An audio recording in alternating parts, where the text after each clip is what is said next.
Voilà. Merci beaucoup. Ça, ce sont les aléas du direct.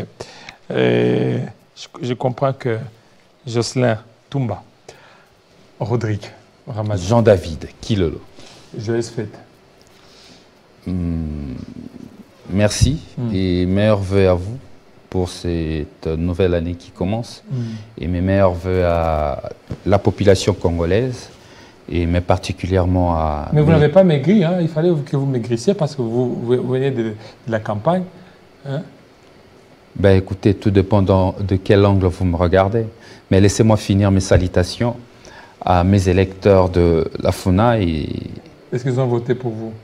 Bien sûr, c'est pourquoi je suis en train de remercier cette population qui m'a porté. Parce que Jean-David, de manière exceptionnelle, j'ai quand même eu à la FUNA 200 témoins volontaires. Parce que nous, on n'avait pas le moyen de l'État. Il était difficile pour nous d'avoir de témoins. Mais j'ai vu des jeunes s'élever, des responsables s'élever et se dire qu'ils vont faire le témoin pour moi. Et pour ça, je tiens à remercier la population de la FUNA, Bandalungwa, Selemba Obumbu, Makala, Kalamu, Kassavubu, Ngiri, qui m'ont porté à cœur. Et pour ça, je vous remercie infiniment. Et la lutte là, il faut continue. attendre alors les résultats de la CENI pour aussi être, pour ne pas tomber dans les triomphalismes. Écoutez, je le dis, je le répète, je reste cohérent dans ce que j'ai toujours dit et que nous n'attendons pas le résultat de la CENI. Nous avons notre décomptage parallèle.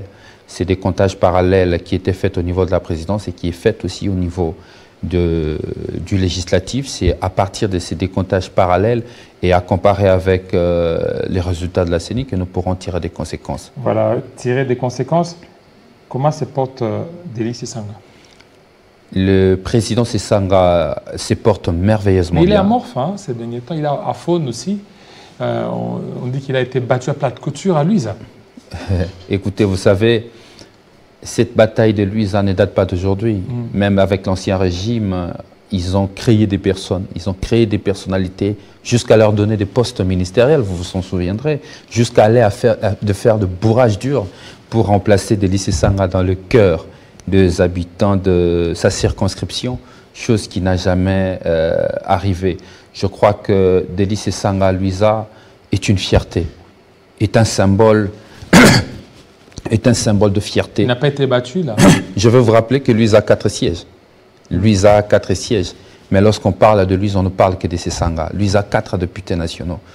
Pour battre Sesanga Luiza, au-delà de la tricherie, de bourrage d'urne, je veux même vous le dire, vous relevez-le, qu'il y a un candidat à Luiza qui a failli être lynché parce qu'il était en possession des machines et des bulletins de vote. Mais remplacer Dély Sesanga par la fraude à Luiza, c'est un coup de paix dans l'eau, parce que Dély Sesanga est porté dans le cœur des habitants de ces territoires. Dély Sesanga, au-delà de Luiza, est une fierté nationale comme élu du peuple. Et au-delà de ça, avoir un député comme Sesanga dans la circonscription de Luiza, c'est une fierté, c'est un honneur immense. Donc, remplacer Sesanga par la fraude ne changera rien de l'amour que cette population porte pour lui. Parce que vous parlez de l'amour, les élections qui se sont déroulées. Votre candidat que vous portiez a échoué, il était deuxième. Et en plus de cela, c'est la Cinco qui est revenue aujourd'hui. On a vu la Cinco qui a été très incisive, hein. Contrairement à la fois passée. La Cinco, c'est comme si elle est un peu débutative. Écoutez, ces simulacres d'élection étaient... Simulacre? Oui, simulacre d'élection. Mais vous y avez participé. J'en arrive. C'était un cocktail d'irrégularité. C'était une association de violation du cadre légal. C'est qui, dans la combinaison, lorsque vous faites l'addition de ce cocktail d'irrégularité et mélange des violations du cadre légal, ça donne comme sommation qu'il n'y a pas eu élection. Donc à votre question, je vous dirais qu'il n'y a pas eu élection, donc il n'y a pas eu de vainqueur, il n'y a pas eu de vaincu. Ce que nous avons vécu cher Jean-David, c'était un coup d'État électoral. Coup d'État. C'est un coup d'État. M. Félix Tshisekedi et sa bande ont fait un coup d'État électoral, un braquage électoral, du banditisme démocratique. Ce n'était pas une élection. Une élection qui, de le seuil jusqu'à son atterrissage, l'on constate qu'il y a eu tellement de... Je ne parle pas seulement d'irrégularité, je parle de violation de la loi. De violation de la loi, à l'occurrence l'article 52. Pourquoi vous êtes allé à ces élections? Parce que déjà, le FCC avait compris ça. Le FCC a demandé à ses cadres de ne pas y aller. Mais vous êtes allé, vous devez vous assumer, non? Je l'ai toujours dit, je ne changerai pas. L'avantage avec Rodrigue Ramazani, c'est ma constance dans mes propos, dans mes prises de position. Parce qu'avant de le prendre, nous l'envol. Nous prenons notre temps à réfléchir. Nous respectons et nous continuons à respecter la position des autres forces politiques, à l'occurrence le FCC qui avait décidé de ne pas participer à ces élections. Nous, on avait levé l'option d'y participer pour ne pas laisser un boulevard à M. Tshisekedi qui allait dire que l'opposition s'était abstenue pour aller aux élections, raison pour laquelle il a remporté. Aujourd'hui, qui n'a pas remporté les élections. Parce qu'il ne s'agit pas là des élections, il s'agit plutôt d'un coup d'État électoral. Aujourd'hui, qui n'a pas remporté ces élections, je crois que la voix populaire donnera raison à l'envol qui a pris position d'être dans ce processus pour ne pas jouer au jeu des dégoûtants et des dégoûtés. Aujourd'hui, face à cette réalité, l'opinion nationale et internationale constate effectivement que la sommation de ce cocktail d'irrégularité et de ces mélanges de violations de textes légaux nous amène clairement à dire que M. Tshisekedi, n'ayant pas gagné les élections parce qu'il n'avait pas de bilan pour remporter ces élections, M. Tshisekedi est allé avec un coup de force. La Cour constitutionnelle, c'est un processus. Dans les processus, il y a la période de dépôt au niveau de la CENI, au niveau de la Cour constitutionnelle. Vous devez aussi suivre le même processus. Pourquoi vous vous êtes abstenu de saisir aujourd'hui, Jean-David, la Haute Cour? Avec beaucoup de recul, je suis un homme très heureux. Très heureux sur notre responsabilité, de nos prises de position, bien que fermes et dures. L'envol a pris des résolutions, notamment à ne pas se présenter dans des contentieux électoraux devant cette Cour constitutionnelle. Lequel cour, on a toujours dit que cette Cour est une Cour irrégulièrement composée. Regardez aujourd'hui les débats qui circulent sur la toile. Vous le parlez tout à l'heure avec mes deux prédécesseurs, qu'il y avait un voice qui circulait, que les gens se sont partagés la Cour constitutionnelle. Chacun avait une pièce qu'il aurait posée au sein de la Cour constitutionnelle pour calibrer cette Cour en vue de prendre des décisions en faveur du régime. Aujourd'hui, ce n'est pas Rodrigue Ramazani qui l'a dit, c'est M. André Mbata à travers une voice rendue publique. Et aujourd'hui, vous avez suivi l'AFDC passer avant moi, décrier, s'attaquer à M. Mbata. Ça veut simplement dire qu'on avait raison. Et cette Cour-là, nous n'allons pas nous présenter devant cette Cour constitutionnelle, irrégulièrement composée, calibrée. Lorsque vous avez une Cour constitutionnelle, le président de la Cour constitutionnelle, qui, dès le jour du vote, félicite le travail de la CENI, félicite le président de la CENI, pensez-vous que cette Cour peut être suffisamment crédible pour rassurer les parties prenantes? Le problème aujourd'hui... Mais c'est cette Cour aussi qui a aussi validé Katumbi, qui a validé Matata, qui a validé les autres. Mais pourquoi vous ne croyez pas à cette Cour? Parce que ça aurait pu aussi, la validation, vous ne voyez pas que ce ne sont que... Vous m'aviez reçu à l'époque ici sur votre plateau, je vous ai dit que la validation de cette candidature n'était qu'une voile pudique qui couvrait en réalité l'objectif à atteindre au finish. L'objectif à atteindre au finish, c'est de valider M. Félix Tshisekedi comme président de la République. Nous l'avions dit, on était conscients de ça. Mais aujourd'hui, ce qu'il faut dire est que à la sommation de ces irrégularités, des différentes violations que l'on a connues par ce simulacre d'élection que M. Kadima a organisé, nous pouvons aujourd'hui nous dire que tout porte à croire que la crédibilité et la transparence de résultats des élections est entachée. Aujourd'hui, tout ce que nous demandons, c'est la réorganisation pire et simple de ces élections. Qu'on annule ces élections? Non, mais pour annuler, ça doit d'abord exister. Il n'y a pas eu élection. Il n'y a pas eu élection, Jean-David Kilolo. Vous imaginez, nous avions eu des élections où on a voté pendant 6 jours. Mais vous n'avez pas tenu compte de 5 milliards 1 milliard de dollars, ça serait jeter l'argent par la fenêtre. Mais est-ce que la République va perdre pour les 5 prochaines années à cause de ce coup d'État électoral, ce forcing de M. Tshisekedi, est pire que le 1 milliard que nous perdons pour les élections? Dans un pays instable politiquement, voyez-vous un investisseur sérieux venir investir? Parce qu'on a toujours tendance à croire que les élections ne se résument qu'à un acte pour la conquête du pouvoir. Mais au-delà de ça, c'est aussi un thermomètre pour la stabilité du pays en vue de faire enfluer sur nos portillons les investisseurs. Aujourd'hui, ce qui ne sera pas le cas. Parce que l'instabilité que M. Tshisekedi a vécue pendant les 5 ans passés de son pouvoir, qui n'a pas su ramener des investisseurs sérieux au pays, va continuer. Et qui va en pâtir? C'est notre peuple. C'est ici le lieu de dire à notre peuple, nous ne pouvons pas accepter ces simulacres d'élections. Notre peuple est appelé à la résistance conformément à l'article 64 de notre Constitution.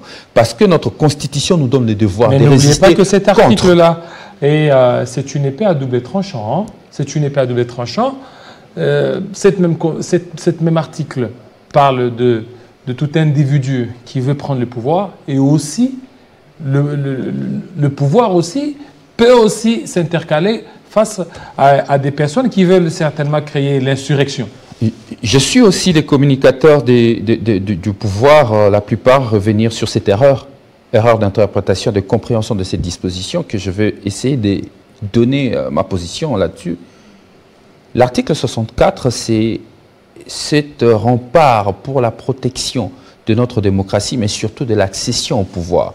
N'oubliez pas que notre pays est divisé, déchiré dans la plupart des cas sur la question d'accession au pouvoir. Maintenant, parce qu'on a levé l'option de la démocratisation, de la démocratie pour accéder au pouvoir par des voies démocratiques, on a mis le peuple comme bouclier afin de protéger l'accession au pouvoir par des moyens démocratiques. Maintenant, l'alinéa 2 vient en fait protéger un pouvoir régulièrement installé dans le respect de la Constitution. Notre Constitution, on ne peut pas se limiter qu'à l'article 64. Il faut voir ce que dit l'article 71, mais aussi l'article 73. On dit que le président de la République est élu. Le président de la République est élu. C'est le président de la République élu à travers de bonnes élections, des élections crédibles, pas par la fraude électorale. Le cas de M. Tshisekedi, ce n'est pas un pouvoir issu du respect de la Constitution. C'est une violation de la Constitution. Parce que M. Tshisekedi n'a pas gagné les élections. M. Tshisekedi veut s'imposer aujourd'hui par la force. Par la force, par la force en violation de la Constitution. Donc, cet alinéa 2 n'est pas à opposer au peuple congolais. Le peuple congolais va utiliser l'article 64 dans son alinéa premier pour barrer la route à ce groupe d'individus de l'Union sacrée qui veulent prendre le pouvoir par la force. Aujourd'hui, si vous êtes proclamé, vous là, élu, vous n'allez pas assiéger. Le combat que je mène, ce n'est pas un combat individuel, Jean-David. On dit que c'est un combat. Rodrigue Ramazani, au niveau des Funa, il y a des grosses têtes là-bas. Vous êtes des fraudeurs, là, dans la plupart des cas, des tricheurs. Vous êtes là et puis vous êtes élu. Vous n'allez pas siéger. Votre question me ramène vite à penser à l'intérêt personnel. Parce qu'il y a des gens qui vous ont fait confiance. Tout à l'heure, vous les avez salués. Laissez-moi dire, laissez-moi finir. Vous les avez salués. Laissez-moi finir. Mon combat n'est pas un combat personnel. Mon combat est un combat pour la collectivité, mais surtout pour la maturation de notre démocratie. Pour mes intérêts personnels, je sais me battre pour gagner ma petite vie et nourrir ma famille. Mais aujourd'hui, la lutte que je mène est au-delà des Rodrigue Ramazani. Maintenant, à votre question de savoir, est-ce que je vais siéger ou pas? Comment siéger alors que les élections n'ont pas eu lieu? Il y a un décomptage parallèle que nous faisons ensemble avec les différentes forces vives de la République, qui va certainement, comme on l'a constaté, qu'il y a eu beaucoup de manigances avec l'élection à la présidentielle, nous allons suivre. Mais moi, mon combat que je mène aujourd'hui n'est pas un combat personnifié. C'est un combat pour la collectivité, mais surtout pour la maturation de notre démocratie. Mon combat, ce n'est pas le combat de Rodrigue Ramazani, mais c'est le combat pour la maturation et pour la maturation de notre démocratie. Donc vous allez refuser aujourd'hui? Je ne suis pas celui qui court derrière le strapotin. Alors quel sera le sort de vos votants? Ils vous ont voté. Parce qu'ils mènent le même combat que moi. Ceux qui m'ont fait confiance mènent le même combat que moi. Le combat de la démocratie, le combat de la liberté. C'est ici le lieu de dire à tous ceux qui m'ont fait confiance de se préparer à la lutte et à la résistance. Parce que nous allons résister à ce pouvoir qui s'impose, parce qu'aujourd'hui ils ont les armes. Tu sais qu'est-ce que je comprends après plusieurs temps? Au Congo, la politique congolaise, lorsque vous êtes au pouvoir, vous êtes fort, parce que vous avez des armes. Hier, l'IDPS avait du mal à avoir plus de 50 députés dans les différentes élections où ils ont participé. Aujourd'hui qu'ils sont au pouvoir, vous allez voir, vous suivez avec nous les débats, ils se battent pour avoir 250 députés. Pas par la voie des urnes, mais par le souci de s'imposer. Non, mais parce qu'ils ont des moyens, ils ont des moyens. C'est ce que je dis. On est fort parce qu'on est au pouvoir, parce qu'on a les armes. C'est le même cas aujourd'hui. Hier, c'était les kabylistes qui nommaient des députés en 2018. Aujourd'hui, ce sont les tshisekidistes, parce qu'ils sont au pouvoir, qui vont nommer les députés. Ça veut dire que notre démocratie fait plusieurs bonds en arrière. Et moi, j'appelle le peuple congolais à la vigilance, mais surtout à la résistance, à travers le moyen démocratique qui est mis à notre disposition, à travers par notre constitution, de résister à ce coup d'État que M. Tshisekedi a amené pour s'imposer par la force et de résister contre ce groupe d'individus de l'Union sacrée qui veulent s'imposer. Nous l'envol, nous tenons bon. Nous savons très bien que notre peuple, ensemble avec les différentes forces vives de la République, nous allons obtenir cette réorganisation des élections afin que la volonté de notre peuple soit respectée. Il est temps d'arrêter cette histoire de nomination des députés. Il est temps d'arrêter cette histoire de nommer des présidents de la République alors qu'il existe une constitution. Pensons à ce peuple. Pensons à ce peuple. Ce pays n'appartient pas aux politiciens. Merci beaucoup, Rodrigue. Pareil, ce simulacre électoral qui a engendré un coup d'État électoral n'aidera pas le Congo à se développer. Merci beaucoup, Rodrigue Ramazani. Merci, fidèles téléspectateurs. Restez branchés sur Télé 50. La grande édition, c'est tout de suite.